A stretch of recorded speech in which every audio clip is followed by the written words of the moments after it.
దినములలో మహారోదనముతోనూ కన్నీళ్లతోనూ తన్ను మరణము నుండి రక్షింపగలవానికి ప్రార్థనలను యాచనలను సమర్పించి భయభక్తులు కలిగి ఉన్నందున ఆయన అంగీకరింపబడెను. యేసుక్రీస్తు ప్రభువారు శరీరధారి అయి ఉన్న ఈ భూమి మీద ఉన్న దినాల్లో కన్నీళ్లతో ప్రార్థించాడు అని చెప్తుంది దేవుని వాక్యం. కన్నీటి ప్రార్థన జరిగించాడు అని చెప్తుంది దేవుని వాక్యం. దీని మీద, ఈ వాక్యం మీద ఈ మధ్యకాలంలో ఒక వారం నుంచి ఎంతమంది బాధపడుతున్నారు. ఏమని అంటే, యేసుక్రీస్తు ప్రభువారు యాచించాడు కాబట్టి భిక్షం అడుక్కున్నాడు. ఎక్కడుందన్నమాట? చివరిలో చూడండి. ప్రార్థనలను యాచనలను సమర్పించాడు అంటే, యాచించాడు అంటే అడిగాడు. ఇప్పటి వరకు క్రైస్తవ సమాజంలో విశ్వాస సంఘానికి ఎవరికీ కూడా దీని గురించిన అబ్జెక్షన్ లేదు.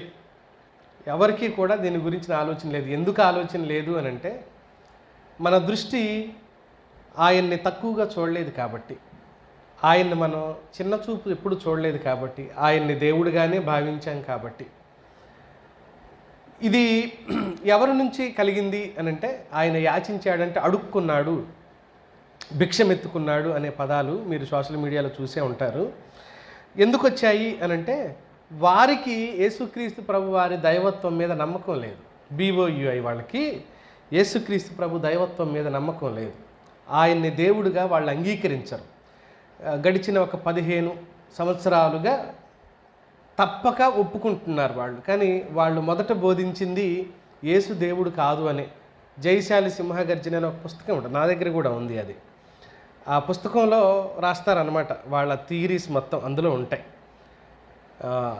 దాన్నే ఆధారం చేసుకొని వాళ్ళు బైబిల్ కాలేజీలో ట్రైనింగ్లు ఇవ్వటం ఇవన్నీ దాని మీదే ఆధారపడి ఉంటుందన్నమాట. దాని ప్రకారంగా యేసు దేవుడు కాదు వాళ్ళ దృష్టిలో. ఒకవేళ ఆ తర్కం వచ్చినప్పుడు దేవుడే, కానీ ఎప్పటి నుంచి దేవుడు అని అంటే, సృష్టి జరిగిన తర్వాత నుంచి దేవుడు, లేదా సృష్టి సమయం నుంచి దేవుడు, ఇలా మాట్లాడుతూ ఉంటాడు. ఇప్పుడు యేసుక్రీస్తు తండ్రిని అడిగాడు కాబట్టి తండ్రి దగ్గర యేసుక్రీస్తు ఏమంటున్నాడంట?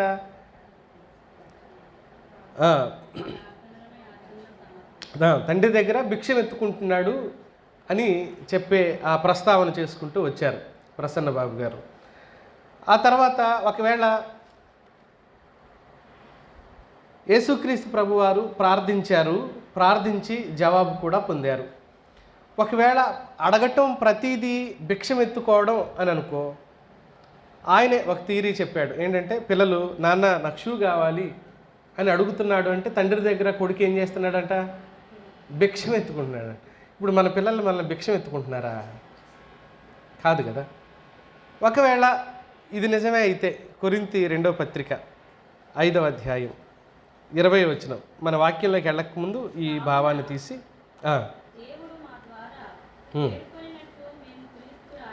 దేవుడు ఆయన సేవకుల ద్వారా మనుషుల్ని వేడుకుంటున్నాడంట. మరి వేడుకోవటం అంటే, ఒకవేళ వాళ్ళ థియరీ కనుక మనం వాడితే, యేసుక్రీస్తు భిక్షం ఎత్తుకుంటున్నాడు అని మనం వాళ్ళు అన్నట్టుగా మనం కూడా దేవుడు కూడా భిక్షం ఎత్తుకున్నాడు అనొచ్చా? తప్పు కదా అది. అలా అనకూడదు. కనుక సందర్భం ఏంటో, విషయం ఏంటో తెలుసుకోకుండా మాట్లాడే ప్రస్తావనలు అలాగే ఉంటాయి. కనుక దాన్ని పక్కన పెట్టేద్దాం. వాస్తవంగా నేను అనుకున్నది ఏంటంటే, కన్నీటి ప్రార్థన అనే విషయం గురించి మాట్లాడాలనుకున్నా. యేసుక్రీస్తు ప్రభువారే ఈ భూమి మీద ఉన్న దినాల్లో ఎలా ప్రార్థన చేశాడు అంటే, ఆయన కన్నీటి ప్రార్థన చేశాడు అనే మాట హెబ్రీ పత్రిక రచయిత రాస్తున్నాడు. ఈ హెబ్రీ పత్రిక రచయిత ఉద్దేశం ఏంటి అని అంటే, యేసుక్రీస్తు ప్రభువారు ఎవరో చెప్పడానికి చాలా ప్రయత్నం చేస్తాడు ఈ పుస్తకంలో. ఆ తర్వాత ఆయన వ్యక్తిత్వాన్ని గురించి చెప్పాడు, ఆయన నిత్య రక్షణ గురించి చెప్పాడు, ఆయన వ్యక్తిగత జీవితం, చాలా విషయాలు ఈ పుస్తకంలో ప్రస్తావనలోకి తీసుకొని వస్తాడు. దీంట్లో భాగంగా ఆయన చెప్పిన మరొక మాట ఏంటంటే, యేసుక్రీస్తు చేసిన కన్నీటి ప్రార్థనను గురించిన ప్రస్తావన. ఆయన రోదనం అంటే పెద్ద శబ్దం వచ్చేలాగే ఏడ్చాడంట యేసుక్రీస్తు ప్రభు. రోదనం, కేకలు పెట్టి ఏడ్చాడంట. రోదన చేసి శబ్దంతో ప్రభువారు ఈ భూమి మీద కన్నీటి ప్రార్థన చేశాడు అనే మాట. కన్నీటి ప్రార్థన రకరకాలుగా చేస్తారు మనుషులు. కన్నీటి ప్రార్థన రకరకాల పద్ధతిలో చేస్తారు. నేను 3 రకాల కన్నీటి ప్రార్థనల గురించిన ప్రస్తావన మీ దగ్గరికి తీసుకుని వస్తా. ఒక కన్నీటి ప్రార్థన ఏంటి అని అంటే, భావన ఉంటుంది కానీ అర్థం ఉంటుంది కానీ అబద్ధపు కన్నీటి ప్రార్థన. అబద్ధపు ప్రార్థనలో కూడా కన్నీరు వస్తుందా అని అంటే వచ్చిద్ది అని నేను చెప్తున్నా. రెండవది, భావన ఉన్నప్పటికీ కూడా వారిలో కూడా భావన లేకపోతే భావన అంటే అంతరంగంలో ఒక స్థిరమైన ఆలోచన లేకుండా కూడా కన్నీటి ప్రార్థన చేస్తారు. భావన లేకుండా చేసే కన్నీటి ప్రార్థన. మూడవది ఏంటి అని అంటే, అసలు ఆ ఉద్రేకం, ఆ భావన లేకపోయినా సరే కన్నీటి ప్రార్థన చేసే పరిస్థితులు. ఈ 3 ఆలోచనల గురించి మీ ముందుకు తీసుకుని వచ్చే ప్రయత్నం చేస్తాం. వాస్తవంగా హెబ్రీ పత్రిక రచయిత 7వ వచనంలో 5వ అధ్యాయం 7వ వచనంలో చెప్పిన ఆ మాట ఏంటంటే, ఆయన భూమి మీద శరీరధారి అయి ఉన్న దినాల్లో ఎలా ప్రార్థన చేశాడు అనే విషయం గురించి ప్రస్తావన చేసినప్పుడు చాలామంది ఈ సందర్భాన్ని ఏమనుకుంటారు అని అంటే, గెత్సెమనే తోటలో యేసుక్రీస్తు ప్రభువారు చేసిన ప్రార్థనకు సంబంధించింది అనుకుంటారు. కొంతమంది వ్యాఖ్యాతలు కూడా అలాగే రాశారు కూడా. అయితే ఇక్కడ మనం చదువుతున్న ఈ సందర్భం ఏం చెప్తుంది అంటే, శరీరధారి అయిన దినముల్లో మహారోదనతోనూ కన్నీళ్లతోనూ తన్ను మరణం నుంచి రక్షింపగలవానికి ప్రార్థన చేసి జవాబు పొందాడు అన్నట్టుగా చెప్తుంది. ఒకవేళ గెత్సెమనే తోటలో మరణం పొందకుండా తప్పించుకోవాలని ప్రభువు ప్రార్థన చేసినట్లయితే జవాబు పొందాడు అంటున్నాడుగా హెబ్రీ పత్రిక రచయిత. జవాబు పొందితే యేసుక్రీస్తు సిలువలో ఏమవకూడదు? మరణించకూడదు, చనిపోకూడదు. మీ భాష చాలా చక్కగా మాట్లాడుతున్నారు. చనిపోకూడదు, సిలువలో చనిపోయే అవకాశం ఉండకూడదు. ఎందుకు అనంటే, భయభక్తులు కలిగి ఉన్నందున అంగీకరించబడ్డాడు. ఏ ప్రార్థనలైతే సమర్పించాడో, ఏ యాచనలనైతే సమర్పించి పైగా భయభక్తులు కలిగి ఉన్నందున అంగీకరించబడ్డాడు. ఆయన అంగీకరించబడ్డాడు, ఆయన ప్రార్థన కూడా అంగీకరించబడింది అనే మాటను మనం చదువుతాం. అదొక ప్రత్యేకమైన విషయం. దాన్ని వదిలేద్దాం మనం. వీలైతే నేను మన గ్రూప్లో, వాట్సాప్ గ్రూప్లో పెడతాను. నేను దాని గురించి పోయిన సంవత్సరం నేను మాట్లాడినట్టున్నాను. అది కనుక దొరికితే నేను ఆ గ్రూప్లో పెడతా, ఆసక్తి ఉన్న వాళ్ళు వినొచ్చు. అక్కడ అసలు ఏం జరిగింది, ఏం ప్రార్థన, దేనికోసం అనేది. కన్నీటి ప్రార్థన. ప్రభు చాలా గొప్ప ప్రార్థనలు చేశాడు. బైబిల్లో ఆయన చేసినంతటి ప్రభావవంతమైన ప్రార్థన బహుశా మరెవరూ చేసి ఉండకపోవచ్చు. చాలా గొప్ప ప్రార్థన. ఇంకా ఆయన చేసిన ప్రార్థన ఇన్స్టెంట్గా కూడా పనులు జరిగిన సందర్భాలు మనం చూడవచ్చు. వెంటనే కార్యాలు జరిగినట్లుగా కూడా మనం చూడవచ్చు. చాలా గొప్ప ప్రార్థనలు చేశాడు. 14వ అధ్యాయం మత్తయి సువార్తకు రండి ఒకసారి. మత్తయి రాసిన సువార్త 14వ అధ్యాయం 23వ వచనంలో, ఆయన జనసమూహములను పంపివేసి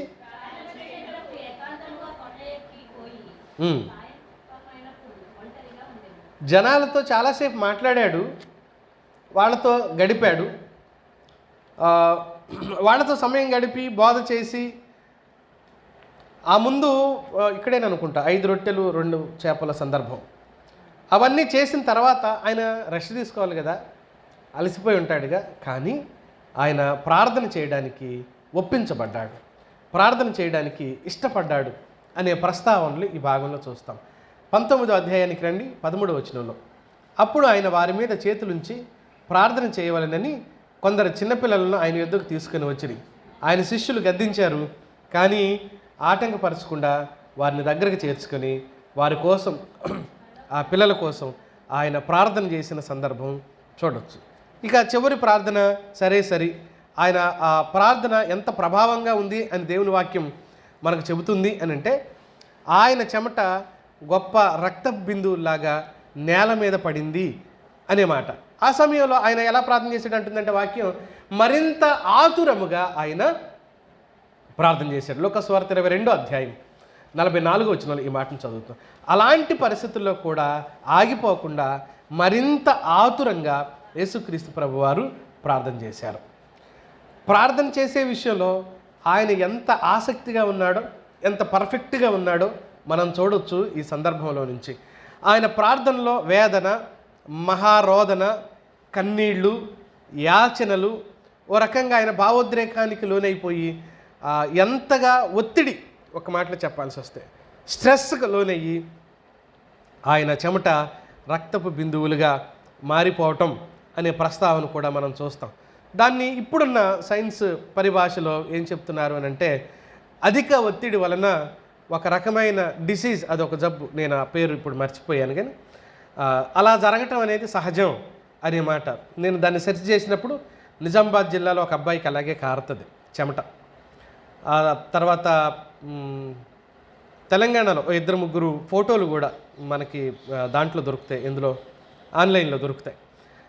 ఇలాంటి జబ్బు వాళ్ళకు కూడా కలిగింది. స్ట్రెస్, ఒత్తిడి వలన వాళ్ళ చెమట ఎలా కారుతుందంటే రక్తంలాగా కారుద్ది అనమాట. ఇప్పటికీ వాళ్ళు అలాగ ఉన్నారు, దానికి వాళ్ళు ట్రీట్మెంట్ కూడా తీసుకుంటున్నారు. విషయానికి వస్తే ఆయన ప్రార్థనలో ఉన్నది ఏంటి అని అంటే వేదన, మహారోదన, కన్నీళ్ళు, యాచన, ఇవన్నీ యేసుక్రీస్తు ప్రభు వారి ప్రార్థనలో ఉన్నట్టుగా మనం చూస్తాం.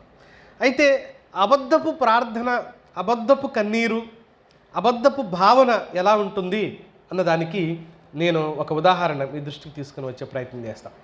రాజుల మొదటి గ్రంథంలో చూడండి, 19వ అధ్యాయంలో ఈ సందర్భాన్ని మనం చూడొచ్చు. రాజుల మొదటి గ్రంథం 18వ అధ్యాయానికి రండి, 19 తర్వాత చూద్దాం. 26వ వచనం చూడండి.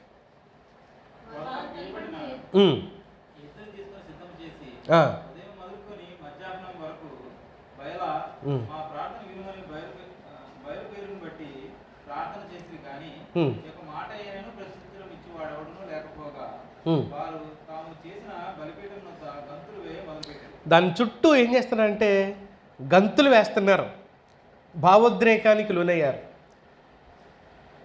అగ్ని దిగి రావాలి అనేది కదా అక్కడ సందర్భం. వాళ్ళు చాలా ప్రార్థనలు చేశారు, బలులు అర్పించారు. ఈలోపు దైవజనుడు వచ్చి వాళ్ళని కొంచెం హాస్యంగా, కొంచెం ఏంటి బాగానే హాస్యంగా మాట్లాడుతున్నాడు వాళ్ళని. తర్వాత మళ్ళీ వాళ్ళు ఈయన హాస్యం చేయటం చూసి 28వ వచనంలో చూడండి, వారు మరీ గట్టిగా కేకలు వేయచ్చు. వీళ్ళ ప్రార్థనలో కూడా ఏమున్నాయి?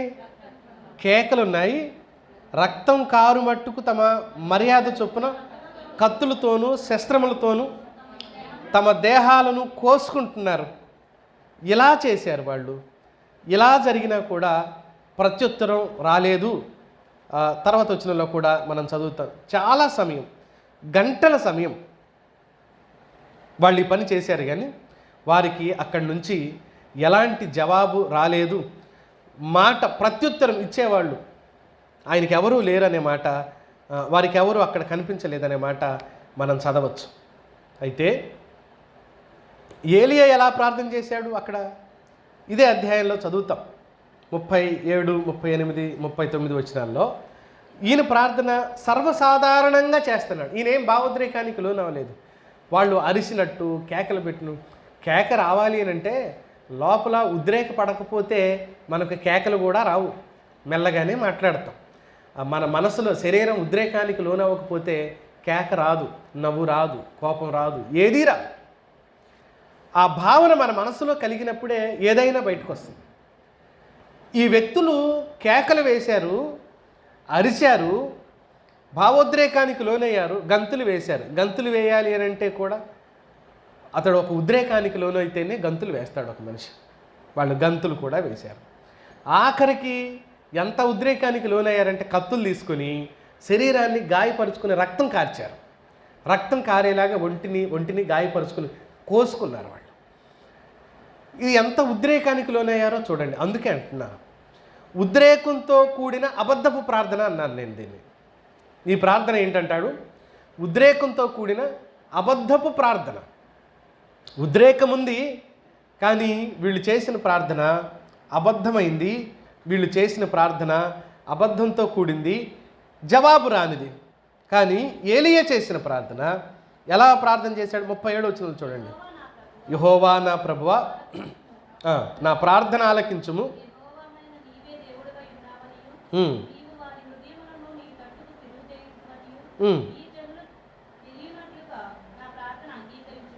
జస్ట్ నార్మల్గా ఉంది కదా ఈయన ప్రార్థన.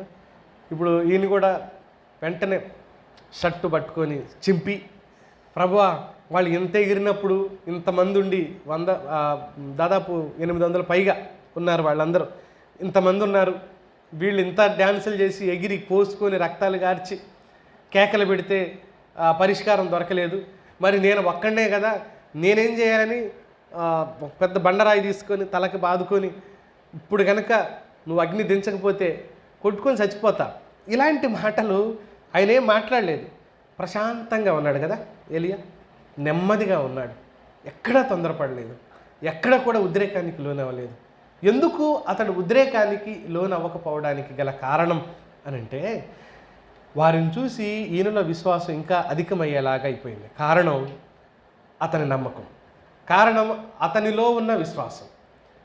తాను నమ్మిన దేవుడు నమ్మకస్తుడు అనే స్థిరమైన భావన అతని అంతరంగంలో ఉంది. నేను నమ్మిన దేవుడు నిజమైన వాడు అనే స్థిరమైన ఆలోచన.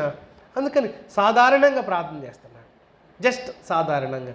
ఈయన ఉద్దేశం ఏంటంటే, నేను చేసే పని న్యాయవంతమైంది అయినప్పుడు, నేను అడిగే మనవి నిజమైంది అయినప్పుడు, దేవుడు ఆ మనవి ద్వారా బాధపరచబడనప్పుడు, నేను ఎలాంటి మనవి అడిగినా తప్పు లేదు అనే భావన అతడిలో ఉంది.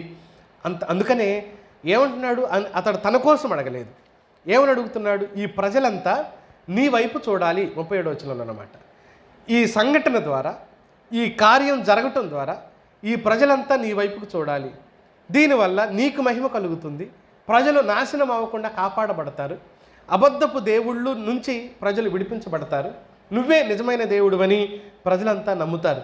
ఆ తర్వాత అగ్ని రావటం, ఈ సంఘటన అంతా జరిగిపోయిన తర్వాత ప్రజలంతా ఏమన్నారు? యెహోవాయే దేవుడు, యెహోవాయే దేవుడు అని వారంతా కేకలు పెట్టిన సందర్భాలు కూడా మనం చూడొచ్చు. వాళ్ళంతా ఈ ఆలోచన చేయడం 19వ అధ్యాయంలో కూడా కొనసాగుతూ ఉన్న ఈ సందర్భంలో మనం చాలా విషయాలని ఆలోచన చేయొచ్చు. మిత్రులారా, ఒక మాట మాత్రం మనం గుర్తుపెట్టుకోవాలి.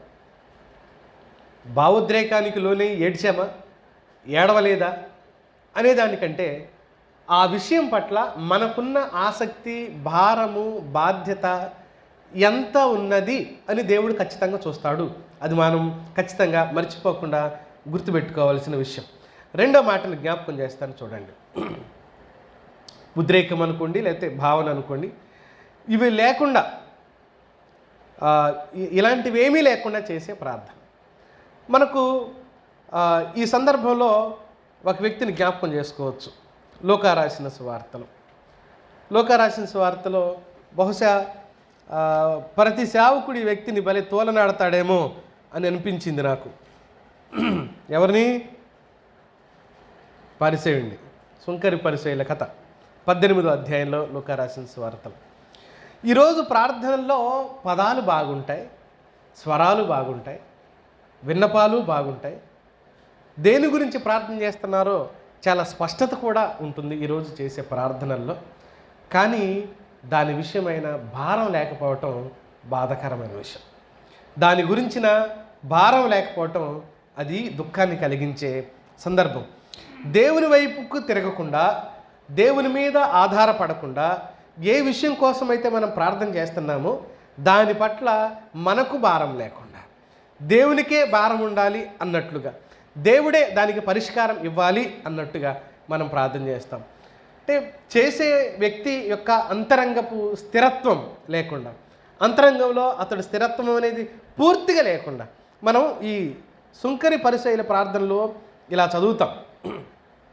11వ వచనంలో, 12వ వచనంలో చదవమ్మా.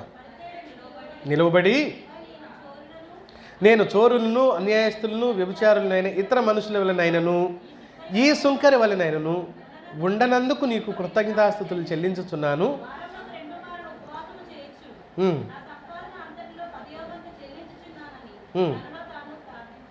అసలు ఇది ప్రార్థనేనా?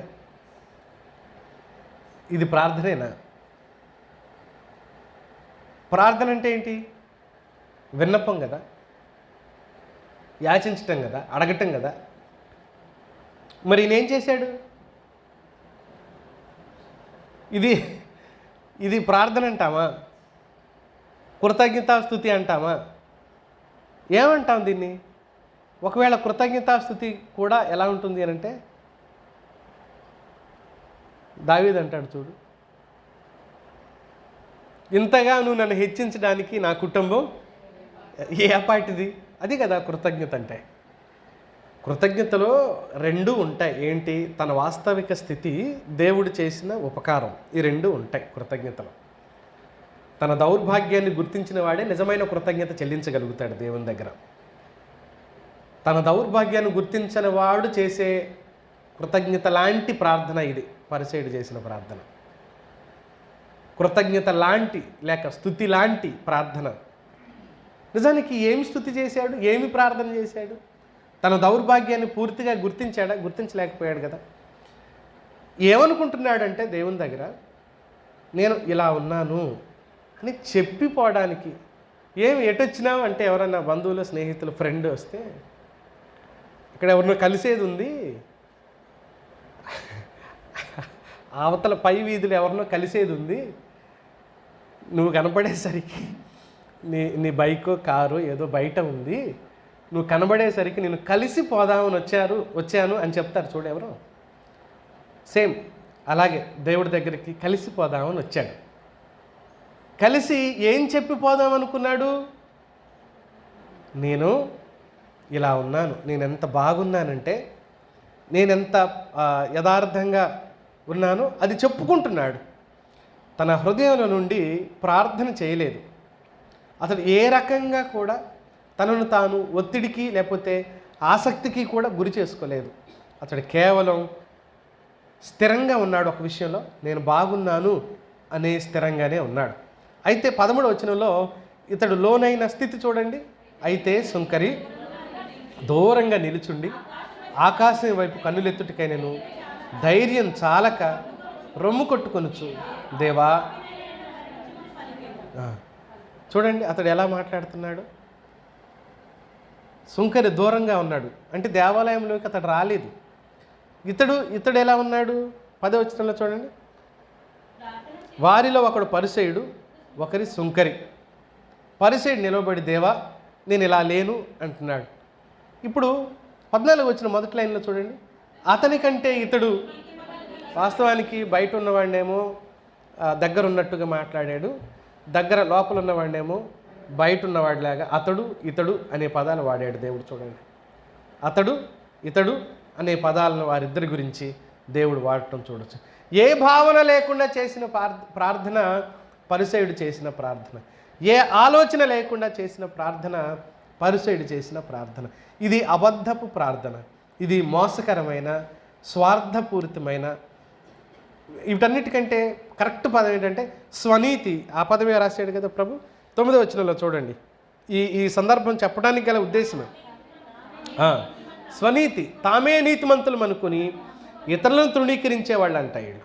అలా అనుకొని తనను తాను నమ్ముకొని చేసిన ప్రార్థన అంటున్నాడు. అందుకని ఈ ప్రార్థన అబద్ధపు ప్రార్థన కిందకి చేర్చాడు పరిసయ్యుడు ప్రార్థన. మరో పరిసయ్యుడి సందర్భాన్ని మాట్లాడుతూ ప్రభు మత్తయి రాసిన సువార్తలో 23వ అధ్యాయంలో ఇలా మాట్లాడాడు యేసుక్రీస్తు ప్రభువారు. 23వ అధ్యాయం 14వ వచనం ఒకసారి చూద్దాము.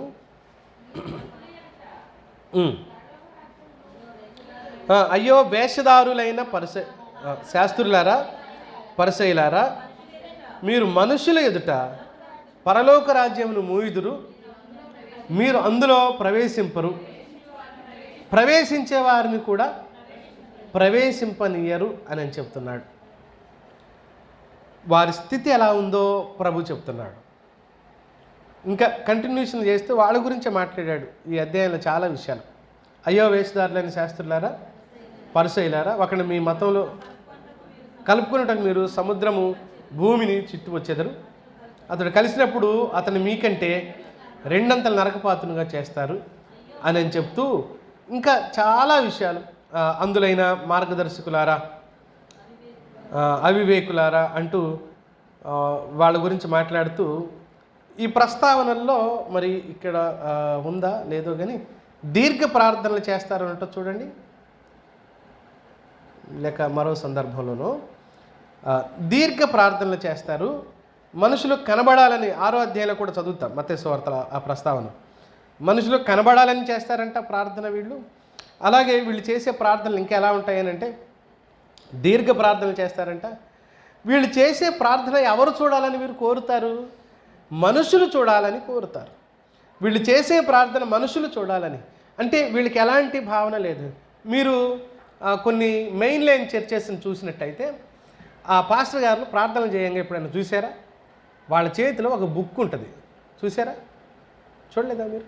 మెయిన్ లైన్ చర్చిల్లో Roman Catholic, CSI, main line Baptist, Lutheran లాంటి సంఘాల్లో ఆ పాస్టర్ గారు ప్రార్థన చేయాలంటే ఒక బుక్ ఉంటుంది ఆయన చేతిలో. ఆ బుక్ తీసుకొని ప్రార్థన చెయ్యి కూడా పెడతాడు, అవసరమైతే చెయ్యి పెట్టడానికి వీలు లేకపోతే బుక్ ఆయన పట్టుకొని చదువుతూ ఉంటాడు. ఒక గృహప్రవేశానికి హాజరయ్యాం మేము. గృహప్రవేశానికి హాజరైతే పెద్ద పాస్టర్ గారు వచ్చారు, నిలుటంగిని వేసుకొని వచ్చేసారు. మమ్మల్ని తీసి అవతల పారేశారు. వాళ్ళ సంఘానికి వెళ్ళే విశ్వాసులు నాకు కూడా చుట్టలేదు మమ్మల్ని. కొన్ని విశ్వాసులు లెక్కన్నా కన్సిడర్ చేయొచ్చు కదా, చేయట్లా, పక్కన పారేశారు. చూస్తూ ఉన్నాం ఏం జరుగుతుందా, చూస్తూ ఉన్నాం. అంగీ వేసుకున్నారు, నడుముకు తాడు కట్టుకున్నారు, వచ్చారు. వెంటనే బుక్ తీశారు. బుక్ తీసి ప్రార్థన చేస్తున్నారు. కళ్ళు తెరిచి అది చూసుకుంటా చదువుతూ ఉన్నారు. అదే ప్రార్థన. ఎందులో నుంచి వచ్చింది ఆ ప్రార్థన? నాలుగు మీద నుంచి ఇటు నుంచి ఇటే అంటే ఉమ్ము వచ్చినట్టే ఉంటుంది ఆ ప్రార్థన. అప్పుడు అంతగా పోల్చడం తప్పే కావచ్చు, కానీ కనీసం గొంతులో నుంచి కూడా రాదుగా, గుండెల్లో నుంచి కూడా అసలే రాదుగా, సంబంధమే లేదుగా. నోట్లో నుంచి వస్తుంది, నోట్లో నుంచే వస్తుంది. ఆయన అక్కడే ప్రార్థన చేశాడు. ఏ భావన అతడి అంతరంగంలో కలగదు. అందులో ఉన్నాయి చదివి వాళ్ళని ఆశీర్వదించినట్టు చేసేసి వెళ్ళిపోయాడు. ఇంత ఆయన వచ్చి పాస్టర్ గారు ఏదో జరిగిపోయిందిలే, మీరు వచ్చి ప్రార్థన చేసి వెళ్ళండి అని. ఇంకెందుకు అంత పెద్ద ఆయన చేసిన తర్వాత, మేము చిన్నవాళ్ళం కదా, మేము వాళ్ళకి తెలుసు ఏది నిజమైన ప్రార్థనో తెలుసు. కాకపోతే సమాజంలో చూపించుకోవటానికి వాళ్ళే కావాలి. తర్వాత లేదు మేము వెళ్తాంలే, అయిపోయింది కదా, మేము వెళ్తామంటే లేదు మీరే ప్రార్థన చేసి వెళ్ళండి అని మళ్ళీ మాతో ప్రార్థన చేయించుకున్నారు. ఆ ప్రార్థన ఎలాంటిది? ఎవరి కోసం చేశారు? ఎందుకోసం చేశారు? అది పెట్టుకొనే చేయాలి, అది పెట్టుకొని చేస్తున్నారు. దాంట్లో ఉన్న పదాలు, ఏ ఇంటికి పోయినా దాంట్లో ఉన్న పదాలే, ఏ చావులోకి వెళ్ళినా దాంట్లో ఉన్న పదాలే, ఎక్కడ చేసినా దాంట్లో ఉన్న పదాలే. పరిశుద్ధాత్మ ద్వారా నడిపించబడే ప్రార్థన బుక్ పెట్టుకుంటే వచ్చిందా? ఇప్పుడు పరిశుద్ధాత్మ ఏదో చేయాలనుకుంటే ఇప్పుడు ఆ బుక్లో ఉన్నాయి చదువుతా ఉంటే ఆయన ఏం చేస్తాడు? ఇంకా ఆయన ఎక్కడ నడిపిస్తాడు? ఇంకా ఇలాంటి ప్రార్థనలో. అందుకే అంటున్నాడు ప్రభు, వాళ్ళు వీధుల్లో ప్రారంభాల్లో అమ్మా చదవండి, ఎక్కడ చదవండి.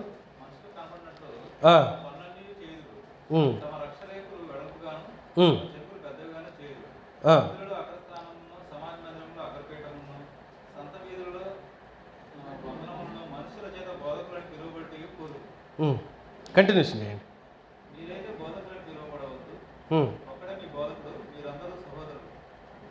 ఇక్కడ వీళ్ళ భావన ఎలాంటిదో ప్రభు చెప్తున్నాడు. ఎవరికి కనపడాలని చేస్తున్నారు వీళ్ళు? ఏం చేసినా మనుషులు, ప్రార్థన అయినా వాక్యమైనా వారు చేసే పనులైనా. అంటే ఇక్కడ దైవజనుడు చెప్పాలనుకున్న ఉద్దేశం ఏంటి అని అంటే, స్వార్థికుడు చెప్పాలనుకున్న ఉద్దేశం ఏంటంటే, వారు తమ అంతరంగంలో నుంచి రాని విషయం వాళ్ళు మాట్లాడతారు, ప్రార్థిస్తారు అనే ప్రస్తావన ఈ భాగంలో మనం చూడొచ్చు. కనుక వీధుల్లో నిలబడి ప్రార్థన చేస్తారంట, సంత వీధుల్లో నిలబడి ప్రార్థన చేస్తారంట. పాపం సంత వీధుల్లో నిలబడి ఎందుకు చేయాలి అంటే, వీరిని సమాజం గుర్తించాలి అని, ప్రజలు వీరిని ఆదరించాలి, గుర్తించాలి అనే ఉద్దేశంతో ప్రార్థన చేస్తారని చెప్పారు. అంటే ఎలాంటి భావన లేని, అందుకనే ప్రార్థనలో మనకు కావాల్సింది ఏంటంటే, భారం కలిగినప్పుడు అది కన్నీరు కలుగుతుంది, సందర్భం అర్థమైనప్పుడు ఆవేదన కలుగుతుంది, లేదా వ్యక్తిని మనం ప్రేమించినప్పుడు వ్యక్తి కోసం ప్రార్థన చేస్తున్నప్పుడు కన్నీరు కలుగుతుంది. లేదా ప్రభువే మన పక్షాన ఉండి మన కోసం చేసిన పనులు మనకు అర్థమైనప్పుడు మనకు కన్నీరు కలుగుతుంది. ఏ భావన లేకపోతే ఏమవుతుంది? ఏమీ కాదు, ఏమీ కలగదు. ఇక్కడ ఆ మాటలే మనం చూస్తుంటాం. మూడవ సందర్భాన్ని జ్ఞాపకం చేసి మనం ముందుకెళ్ళే ప్రయత్నం చేద్దాం. ఎలాంటి భావన లేకుండా నిజమైన ప్రార్థన, ఎలాంటి భావన లేకుండా నిజమైన ప్రార్థన, అది యథార్థమైన ప్రార్థన, సందర్భోచితమైన, దేవుడు మెచ్చే, ఆయనకు సంతోషం కలిగించే ప్రార్థన. ఇందాక మనం చదివాంగా, ఏలియా దుఃఖపడలేదు, గాయపరచుకోలేదు, వాళ్ళు గెంతినట్టుగా ఎగిరినట్టుగా ఎగరలేదు, ఏం చేయలేదు. ఆ దైవజనుడు ప్రశాంతంగా ప్రార్థన చేశాడు, జవాబు దొరికింది. అవసరాన్ని బట్టి అనుభూతి చెందుతాం, అవసరాన్ని బట్టి అనుభూతి చెందుతాం, భారానికి లోనవుతాం, దుఃఖానికి గురి అవుతాం, కన్నీటి ప్రార్థన చేస్తాం. కానీ అది అవసరమా అనవసరమా అనేది గుర్తించకుండా ఎప్పుడూ కన్నీరు కార్చే విధానం కూడా కొంతమంది అలవాటు చేసుకున్న వాళ్ళు ఉంటారు. మరి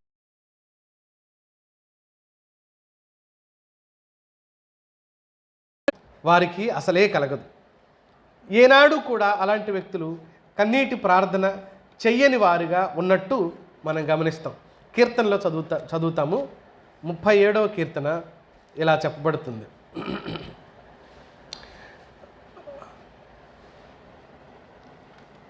కాదు, 39లో ఉంది చూడండి, 12వ వచనం. యెహోవా నా ప్రార్థన ఆలకింపుము, నా మొరకు చెవియొగ్గుము. ఆయన కన్నీటితో ప్రార్థన చేస్తున్నాడంట. నా కన్నీటిని చూసి నువ్వు మౌనంగా ఉండకు. నిజానికి ఆయన కన్నీటిని చూచి మౌనంగా ఉండే దేవుడైతే కాదు. కన్నీటిని చూచి మౌనంగా ఉండడు ఆయన. కన్నీటికి జవాబు ఇచ్చేవాడు. ఎందుకు అనంటే కన్నీరు ఎందుకు వస్తుందో ఆయనకు తెలుసు. ఎందుకంటే ఆయన కన్నీరు కార్చాడు కాబట్టి. కన్నీటికి గల కారణాలు ఏంటో ఆయనకు బాగా తెలుసు. ఎలాంటి పరిస్థితులలో మనిషికి కన్నీరు కలుగుతుందో ఆయన ఎరిగినవాడు కాబట్టి హిజ్కియా శరీర సంబంధంగానే ఆశించిన, ఆలోచించిన కన్నీరు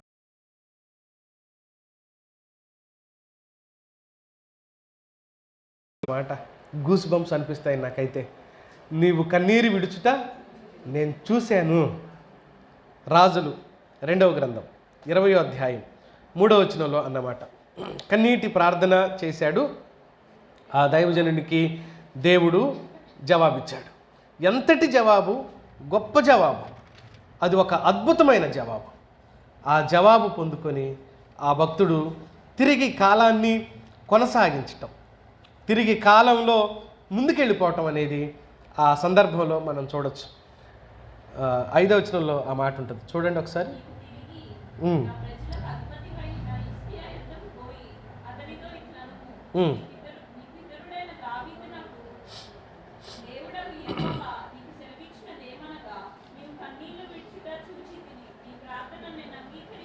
మనం కన్నీరు విడిస్తే అది ఒట్టిగా పోతుంది అనుకుంటాం.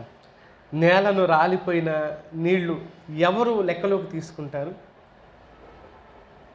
మన చెక్కిళ్ళ నుంచి జారిపోతున్న ఆ నీళ్లు ఎవరు గుర్తిస్తారు? ఎవరు గుర్తించరు. గుర్తించవలసిన అవసరం లేదు.